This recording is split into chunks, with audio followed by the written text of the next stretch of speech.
मैं आपको एक शांत गांव ले चलता हूं, जहां रमाबा नाम की एक बूढ़ी संत महिला रहती थी। वो सिर्फ कोई दादी नहीं थी, उनका दिल डिवोशन से धड़कता था। उनका बचपन वृंदावन की पवित्र धूल में बीता, जहां उन्हें हर पत्ते, हर हवा में कृष्ण महसूस होते थे। छोटी लड़की के रूप में उन्हें वहां एक छोटी सुंदर कृष्ण आइडल मिली थी। वो सिर्फ एक पत्थर से ज्यादा थी। वो उनका दिल थी, उनकी आत्मा की सांस थी। रमाबा के लिए यह आइडल सिर्फ एक सिंबल नहीं था।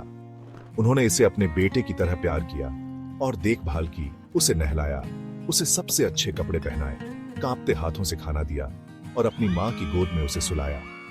उनकी डिवोशन साधारण नहीं थी।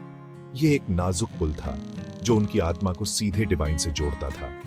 वह धीरे से फुसफुसाती थी, हे कृष्ण, आप सिर्फ एक स्टैच्यू नहीं है, आप मेरा जीवन है।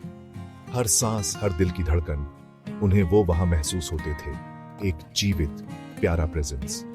जैसे जैसे समय बीता, रमाबा का शरीर कमजोर होता गया। एक दिन अपने प्यारे कृष्ण की सेवा करने में असमर्थ होकर उन्होंने अपनी बहू को पास बुलाया। उनकी आंखों में आंसू भर आए जब उन्होंने कहा, बेटी, यह शरीर अब कान्हा की देखभाल नहीं कर सकता।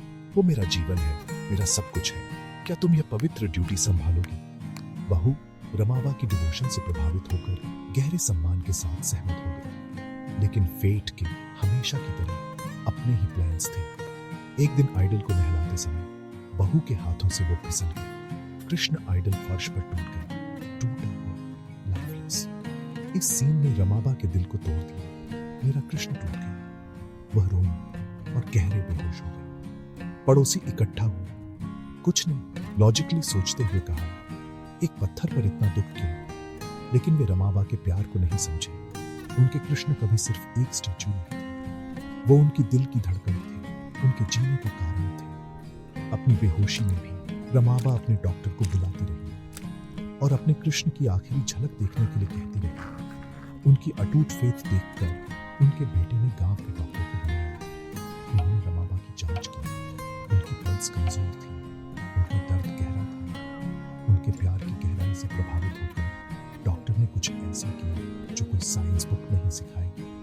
उन्होंने धीरे से अपना स्टेथोस्कोप टूटे हुए आइडल के दिल पर रखा और फिर कुछ मिराकुलस हुआ। उन्हें सुनाई दिया एक हल्की स्थिर दिल की धड़कन पत्थर के टूटे हुए टुकड़े सुना रही थी। डॉक्टर के चेहरे पर आंसू बहने लगे। उनका रैशनल दिमाग शांत हो गया। यह पागलपन नहीं था, यह सबसे रॉ प्योरेस्ट ट्रूथ मेडिटेशन थी।